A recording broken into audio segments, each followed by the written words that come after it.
Welcome back to my channel. आप सभी लोगों का मेरे यूट्यूब फैमिली का प्रिया क्लासेस में मोस्ट वेलकम है। आप लोगों का देखिए, हम लोग सी-टेट हिंदी पेडागोजी में 2 टॉपिक पढ़ चुके हैं। आज हम लोग तीसरा टॉपिक पढ़ेंगे।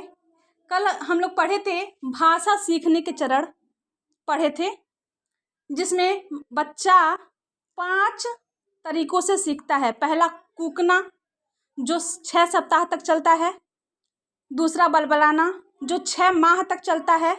तीसरा एक शब्द चरण, जो 1 साल तक चलता है। चौथा 2 शब्द चरण, जो बच्चा 1.5 से 2 वर्ष यानी 18 से 24 माह तक के बीच में सीखता है। और 5वां है लंबे उच्चारण, कब करता है? 2 से 4 साल के बीच में। उसके बाद से हम लोग पढ़े थे कि प्रोफेसर स्मिथ के अनुसार बच्चा कितने साल में कितने शब्द बोलेगा। तो हम बताए थे कि 1 साल में यानी 1 ईयर में 3 शब्द बोलेगा, 2 ईयर में 272 शब्द बोलेगा और 5 ईयर में 2072 वर्ड यानी शब्द बोलेगा। उसके बाद से हम लोग पढ़े थे कि भाषा शिक्षण की प्रमुख विधियां जो 7 प्रकार की हैं: व्याकरण विधि, व्याकरण अनुवाद विधि, प्रत्यक्ष विधि, सम्मिश्रण विधि, संप्रेक्षण विधि, आगमन विधि और निगमन विधि। जिसमें से आगमन विधि और निगमन विधि बहुत इंपॉर्टेंट है, इसको आप लोग नोट जरूर करिएगा।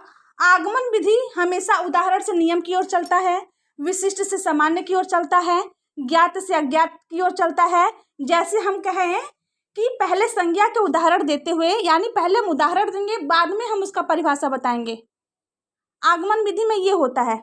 बट निगमन विधि ठीक इसके अपोजिट है, उल्टा है। इसमें नियम से उदाहरण की ओर चला जाता है, फिर सामान्य से विशिष्ट की ओर चला जाता है। जैसे पहले हम परिभाषा समझाएंगे, उसके बाद से उसका एग्जाम्पल देंगे, उदाहरण देंगे। आज हम लोग पढ़ेंगे नया टॉपिक, जीन पियाजे। एक टॉपिक है जीन पियाजे, ठीक ना। ये कहते हैं कि जो बालक का वाक्य है, दिमाग है, सबसे पहले वो अहम केंद्रित होता है। क्या कहते हैं कि बच्चा जो विकसित हो रहा है, उसका जो दिमाग विकसित हो रहा है, वो सबसे पहले वो अहम केंद्रित होगा। दूसरा टॉपिक कहते हैं कि जीन पियाजे ने भाषा को संज्ञानात्मक विकास के लिए बहुत महत्वपूर्ण नहीं माना है। संज्ञानात्मक विकास के लिए जीन पियाजे एक बच्चे के विकास के लिए बहुत महत्वपूर्ण नहीं मानते हैं। किसको? संज्ञानात्मक विकास को। किसको बहुत महत्वपूर्ण नहीं मानते हैं? संज्ञानात्मक विकास को। उसके बाद से एक क्वेश्चन पूछेगा आपसे कि अहम केंद्रित वाक मीन्स होता है वाक्य, क्या है, क्या होता है। तो देखिए, इसमें है कि अहम वाक्य का मतलब बच्चा खुद से ही बोल बोल कर बात करता है। कब से कब तक? 2 से 6 वर्ष की उम्र में बच्चा स्वयं से बातें करेगा, वो किसी और से बातें नहीं करने जाएगा। यदि आप उससे कुछ कह देंगे या बोल देते हैं कि बेटा 1 गिलास पानी लेकर आइए, तो बोलेगा अपने मन में कि बस हम ही को बोलते हैं पानी लाने के लिए, ये है वो है, फलाना ढेकाना, जो भी, मतलब वो अपने मन में ही बातें करेगा, वो किसी और से बात करना पसंद नहीं करता है। आगे है भाषा एवं विचार। किसका? पियाजे। जीन पियाजे का भाषा एवं विचार क्या है? जीन पियाजे कहते हैं कि पहले विचार आया फिर भाषा आई। जीन पियाजे क्या बोलते हैं कि सबसे पहले विचार आता है, उसके बाद से भाषा आता है। सबसे पहले लोग सोचते हैं किसी भी विषय के बारे में, किसी भी टॉपिक के बारे में, सबसे पहले सोचते हैं, उसके बाद से वो उस चीज़ का निर्माण करते हैं। तो जीन पियाजे क्या वो कहते हैं कि पहले विचार आया, उसके बाद से क्या आई? भाषा आई। दूसरा है, फिर दूसरी टॉपिक में कहते हैं कि विचार से भाषा आती है और विचार भाषा को सुनिश्चित भी करता है। क्या बोलता है? बोल रहा है कि जीन पियाजे ने कहा है कि विचार से भाषा आती है और विचार भाषा को क्या करती है? सुनिश्चित करती है, एक नया स्थान भी देती है। ठीक, ये तो हो गया आपका। फिर नया टॉपिक है लेव वाइगोत्स्की क्या कहते हैं? लेव वाइगोत्स्की क्या कहते हैं कि बालक भाषा अपने परिवेश से अंतःक्रिया करते हुए सीखता है। वाइगोत्स्की क्या कहते हैं कि जो बच्चा होता है अपने परिवेश, अपना परिवार, अपने समाज से अंतःक्रिया, बहुत सारी क्रियाएं करते हुए, दौड़ते हुए, चलते हुए, खेलते हुए, रोते हुए, हंसते हुए सीखता है। उसके बाद से है, इनके अनुसार निजी भाषा बालक के संज्ञानात्मक विकास में सहायक होती है। संज्ञानात्मक यानी बोलना, हंसना, रोना, गाना, चलना, भाव, उसका, उस बच्चे का भाव, एक प्रकार से हम बोल सकते हैं भाव, जो भी क्रियाएं होती हैं, हंसना, रोना, जो भी अपने शरीर से बाहरी एक्टिविटी बच्चा करता है उसको बोला जाता है संज्ञानात्मक विकास। ये क्या होता है, निजी भाषा सीखने में सहायता करती है। फिर वाइगोत्स्की कहते हैं कि भाषा मानव का सर्वश्रेष्ठ यंत्र है। क्या बोलते हैं वाइगोत्स्की कि जो भाषा है मानव का सर्वश्रेष्ठ यंत्र है, इससे ही उसके शरीर का, उसके चरित्र का, उसके कैरेक्टर का पता चलता है उस व्यक्ति के, जिसके द्वारा हम ज्ञान का निर्माण कर सकते हैं, समझ सकते हैं और समझा सकते हैं। यदि आपके पास भाषा का सर्वश्रेष्ठ ज्ञान है तो आप अपने सामने वाले व्यक्ति को बहुत अच्छे से समझ भी सकते हैं, समझा भी सकते हैं और उसको अच्छे से केंद्रित भी कर सकते हैं। फिर वाइगोत्स्की नेक्स्ट टॉपिक में कहते हैं कि वाइगोत्स्की के सिद्धांत का नाम क्या है, सामाजिक सांस्कृतिक है। वाइगोत्स्की के इस सिद्धांत को सामाजिक सांस्कृतिक सिद्धांत कहा जाता है। आगे है अंतरीकरण। अंतरीकरण किसे कहते हैं कि बालक बाहरी वातावरण के अवलोकन को अपने भीतर क्या करता है, आत्मसात, उसको ग्रहण करता है, करके सीखता है। यह संज्ञानात्मक विकास व भाषा दोनों के लिए सहायक सिद्ध होता है। क्या बोला है, अंतरीकरण में बालक अपने बाहरी वातावरण से, बाहरी जो वो अपने बाहर, अपने गांव, अपने समाज, अपने शहर, अपने सिटी से देखता है, सीखता है, उसको अपने अंदर आत्मसात ग्रहण कर लेता है। यह संज्ञानात्मक विकास व भाषा दोनों के विकास में क्या होता है, सहायक सिद्ध होता है।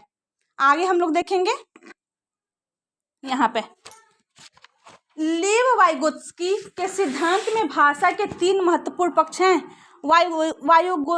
वाइगोत्स्की 3 महत्वपूर्ण पक्ष रखते हैं किसमें, सामाजिक वाक में। ये सामाजिक वाक में बोलते हैं कि 2 वर्ष की उम्र में बच्चा सामाजिक वाक सीखने लगता है। निज वाक ठीक 3 से 6 वर्ष की उम्र में करता है और आंतरिक मौन वाक्य अपने आप से वो बातें करता है। कौन सी उम्र में, 6 वर्ष की उम्र के बाद अपने आप से वो बातें करना शुरू कर देगा। नया टॉपिक है आपका भाषा और विचार। वाइगोत्स्की के अनुसार शुरुआती सालों में भाषा और विचार एक दूसरे से क्या होते हैं, स्वतंत्र होते हैं, एक समय के बाद वो मिल जाते हैं। कह रहा है कि शुरुआती समय में भाषा और विचार एक दूसरे से स्वतंत्र होते हैं। कब क्या सोचना है, कब क्या बोलना है, किस समय किसके दिमाग में क्या विचार आ रहा है, इससे किसी को कोई मतलब नहीं होता है, सब स्वतंत्र होते हैं, कुछ भी किसी भी समय कर देना है। लेकिन एक समय के बाद क्या होते हैं, ये एक दूसरे से मिल जाते हैं। फिर उसके बाद से नोम चोम्स्की ये क्या बोलते हैं कि प्रत्येक बालक भाषा सीखने की जन्मजात शक्ति क्षमता के साथ पैदा होती है। क्या बोलते हैं कि प्रत्येक भाषा सीखने की जन्मजात शक्ति क्षमता के साथ पैदा होती है, जिसे भाषा अर्जन LAD कहा जाता है। क्या कहा जाता है, भाषा अर्जन यंत्र। भाषा अर्जन यंत्र किसे कहा जाएगा, भाषा अर्जन यंत्र LAD, इसको बोला जाता है लैंग्वेज एक्विजिशन डिवाइस। ठीक ना, यहाँ पे देखिए। उसके बाद से है विश्व की सभी भाषाएं एक ही मूल व्याकरण से समृद्ध हैं। क्या कह रहा है कि विश्व की सभी भाषाएं एक ही मूल व्याकरण यानी एक ही व्याकरण से समृद्ध है, जिसे समझने में भाषा अर्जन यंत्र LAD हमारी क्या करता है, मदद करता है। क्या कह रहा है कि जिसे समझने में भाषा यंत्र LAD हमारी सहायता करता है। आगे है भाषा अर्जन यंत्र LAD 5 साल तक ज़्यादा सक्रिय रहता है। क्या कह रहा है कि LAD जो है 5 साल तक ज़्यादा सक्रिय रहता है, ज़्यादा काम करता है। यह संवेदनशील काल होता है। इस साल को हम क्या बोलेंगे, अधिक संवेदनशीलता वाला काल बोलेंगे। संवेदनशीलता बच्चा ज़्यादा रहता है भाषा सीखने के लिए, किसके लिए संवेदनशील रहेगा? भाषा सीखने के लिए। उसके अंदर बहुत सारी उत्सुकता जिज्ञासा रहेगी कि हम हिंदी भी सीख लें, इंग्लिश भी सीख लें, उर्दू भी सीख लें, फारसी भी सीख लें, अरबी भी सीख लें। वो किसी चीज पे, किसी टॉपिक पे कायम नहीं रहेगा। उसके मन में लालसा होगी कि हम थोड़ा थोड़ा थोड़ा करके क्या करें, बहुत सारा सीख लें। ठीक ना? एक बार और पढ़ लेंगे कि प्रत्येक बालक भाषा सीखने की जन्मजात शक्ति क्षमता के साथ पैदा होता है, जिसे भाषा अर्जन LAD कहा जाता है। विश्व की सभी भाषाएं एक ही मूल व्याकरण से समृद्ध हैं, जिसे समझने में भाषा अर्जन यंत्र LAD हमारी सहायता करता है। कौन करता है? LAD हमारी सहायता करता है। भाषा अर्जन यंत्र LAD 5 साल तक ज़्यादा सक्रिय रहता है। इसे संवेदनशील भी काल भी कहा जाता है। कौन सा काल कहा जाएगा? संवेदनशील काल। संवेदनशील काल भी कहा जाता है। किसके लिए संवेदनशील रहेगा ये काल? भाषा सीखने के लिए। किसके लिए? भाषा सीखने के लिए। यदि मेरा यह वीडियो आपको पसंद आया होगा तो प्लीज़ बेटा, आपसे रिक्वेस्ट है, मुझे रिक्वेस्ट नहीं करना चाहिए बट मैं बोल रही हूँ, आप प्लीज़ मेरे वीडियो को ज़्यादा से ज़्यादा देखिए, शेयर करिए, लाइक करिए, सब्सक्राइब करिए एंड बेल आइकन को प्रेस कर दीजिए। धन्यवाद।